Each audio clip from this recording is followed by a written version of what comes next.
നീ ഇപ്പൊ പബ്ജി കളിക്കൂലേ? ഇന്നലെ കയറിയടാ. ഇന്നലെ നീയൊക്കെ ഇല്ലെന്ന് പറഞ്ഞ ഉറങ്ങാൻ വേണ്ടി പോയതും ഞാൻ കയറിയിട്ട് ഇറങ്ങാന്ന് വെച്ച പരിപാടി നിൽക്കുന്നു. എനിക്കൊന്നും കിട്ടിയില്ല പൈസ. കിട്ടിയില്ലേ? പൈസ ഇനിയേ കിട്ടുള്ളൂന്നോ? എനിക്കും കിട്ടിയില്ല. ചരക്ക് നിക്കാനുള്ളതാ.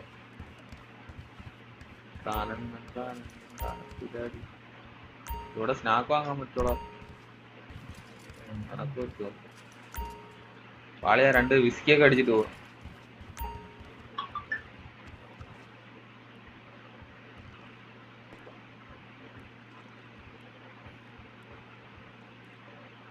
സെറ്റല്ലേ? ഓ അയ്യൊക്കെ കാണത്തറിയ ഇറങ്ങി ഇറക്കം കണ്ട